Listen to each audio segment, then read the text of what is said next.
लेके काफी विवाद हो रहा है, क्या कहना चाहिए? इतना भारतीय जनता पार्टी का औरंगजेब के ऊपर प्यार उमड़ आया है? इतना प्रेम क्यों है औरंगजेब के ऊपर? औरंगजेब एक शासक था और उस शासक ने महाराष्ट्र के ऊपर बार बार हमले किए, अत्याचार किए, लूट की। उसका जन्म गुजरात में हुआ था। क्या ये गलत है मोदी जी ने या भारतीय जनता पार्टी ने? उस बारे में फिर हमें इतिहास बताना चाहिए कि औरंगजेब का जन्म कहाँ हुआ था। जैसे हम गर्व से कहते हैं छत्रपति शिवाजी महाराज, शाहू फुले अंबेडकर, बाला साहब ठाकरे, ये सब महान योद्धा इनका जन्म महाराष्ट्र में हुआ, हम गर्व से कहते हैं। महात्मा गांधी, सरदार वल्लभ भाई पटेल जैसे महान नेताओं का जन्म गुजरात में हुआ है। आई रिपीट, महान नेताओं का जन्म गुजरात में हुआ। उसी तरह से एक औरंगजेब का जन्म जिसने पूरे देश को अपने पकड़ में लेने की कोशिश की थी, खास करके महाराष्ट्र के साथ संघर्ष किया था, उसका जन्म औरंगजेब का जन्म गुजरात में हुआ, दाहोद में। उसमें मैंने गलत क्या कहा है? तो जिस मिट्टी में औरंगजेब का जन्म हुआ है उस मिट्टी का थोड़ा गुण धर्म वहाँ के राज्यकर्ताओं को लगा होगा। उसी तरह से मोदी जी और शाह जी उसी तरह से महाराष्ट्र के ऊपर हमले कर रहे हैं,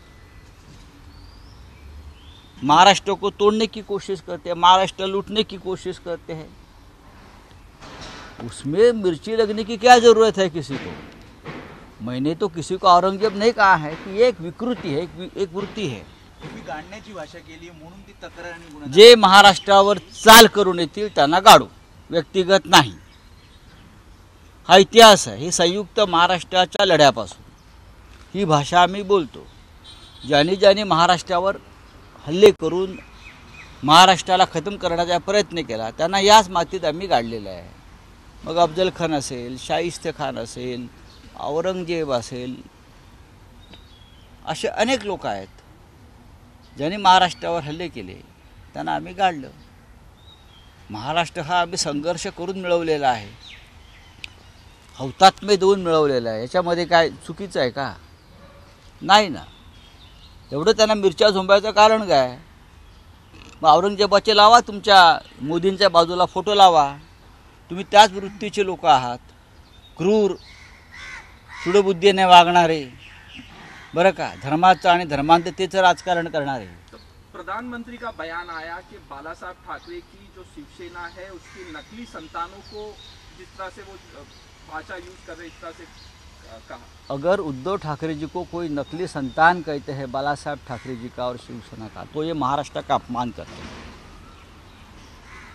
एक देवता समान माता पिता थे बाला साहब ठाकरे और माँ साहब मीनाताई ठाकरे। पूरी महाराष्ट्र उनकी पूजा करता है। शायद मोदी जी ये भूल गए हैं, मोदी जी के दिमाग में कुछ गड़बड़ लगती है आजकल। और अगर कोई बाला साहब ठाकरे और माँ साहब मीनाताई ठाकरे का अपमान इस तरह से करता है तो महाराष्ट्र सहन नहीं करेगा। आप अपने संतान की बात करिए, अगर किसी को संतान होगी तो आपकी असली संतान।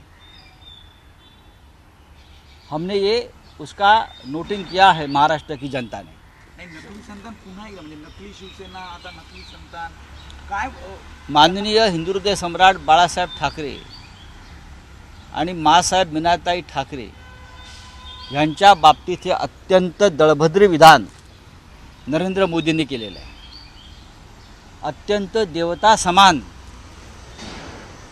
अशी व्यक्तिमत्व होती आणि ही दोन्ही व्यक्तिमत्व, माँसाहेब मीनाताई ठाकरे एक मांगल्य मूर्ती, हिंदुहृदय सम्राट बाळासाहेब ठाकरे, या दोघांनाही, या दोन्ही व्यक्तिमत्वांना महाराष्ट्र पूजतो।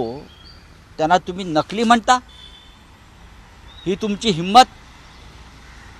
आणि म्हणून आम्ही म्हणतो तुम्ही औरंगजेबाची संतान आहात, तुम्ही औरंगजेबाचे वंशज आहात।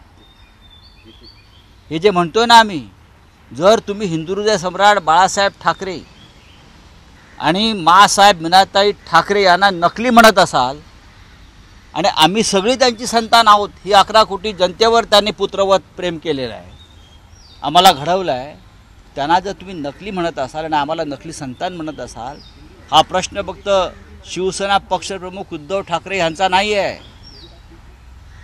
या महाराष्ट्रावर ममतेची पाखर घालणाऱ्या बाळासाहेब ठाकरे आणि माँसाहेबांच्या अपमानाचा विषय आहे. आणि तेलंगणात जाऊन या औरंगजेबाच्या संतानांनी अशा प्रकारे भाषा करणं महाराष्ट्राविषयी हे बरोबर नाही. सर, आपकी पार्टी के नेता है, एमपी है, तो उन्होंने कहा कि श्रीकांत शिंदे के माथे पे लिखना चाहिए कि वो गद्दार बेटे हैं, और बाद में संजय निरुपम का भी बयान आया कि देखिए, किसी का बयान आता है उसका ऊपर मैं मेरा वक्तव्य नहीं देता हूँ. एकनाथ शिंदे गद्दार है क्या नहीं, इतना ही आप कहिए ना. सवाल यही है, एकनाथ शिंदे और उनके 40 लोग, पूरा देश उनको गद्दार कहता है और उनके ऊपर थूकता है. मैं ये नहीं कहूँगा कौन क्या बोलता है, मैं मेरी बात बोलता हूँ. ये 40 लोग गद्दार है क्या नहीं, अजीत पवार के साथ जो 40 लोग गए वो गद्दार है क्या नहीं, लोग उनको गद्दार बोलते हैं क्या नहीं, बेईमान है क्या नहीं. 50 खोके एकदम ओके किसको बोलते हैं, हमको बोलते हैं कि उनको बोलते हैं. तो ये बात छोड़ दीजिए आप. उद्धव ठाकरेंच्या सभेसाठी शिवाजी पार्क मैदानाची मागणी करण्यात आली होती, मात्र ती परवानगी आता मनसेला देण्यात आली आहे, ज्यांचा एकही उमेदवार या लोकसभेचे उमेदवार नाही. हो, यालाच तर सुडाचं राजकारण म्हणतात, सत्तेचा गैरवापर म्हणतात, काय लफंगेगिरी म्हणतात आणि भीती म्हणतात. भय हे भीतीतून होत आहे.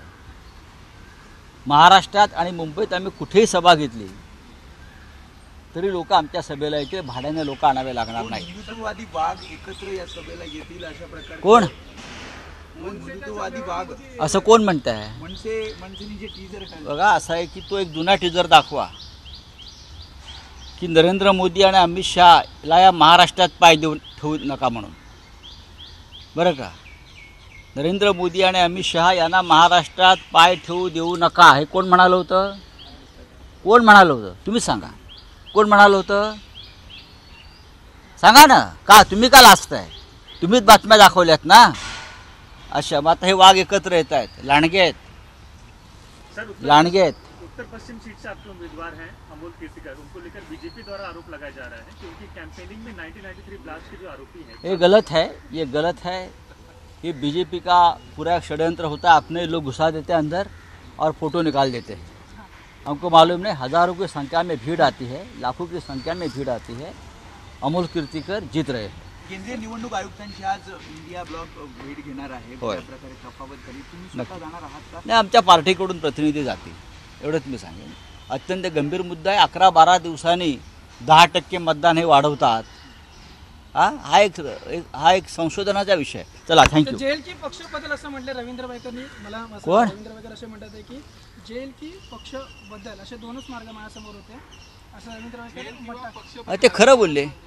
एकनाथ शिंदेंची सुद्धा तीच भूमिका होती, जेल की गद्दारी. त्यांनी जेलच्या ऐवजी गद्दारी म्हणजे पक्षांतर, आणि बहुतेक त्यांच्याबरोबरच्या सगळ्या लोकांनी तोच मार्ग स्वीकारला. जेलमध्ये जाण्याची हिंमत या लोकांनी दाखवली नाही कधीच. आम्ही दाखवली. आम्ही पक्षांतर नाही केलं, आम्ही जेलमध्ये गेलो.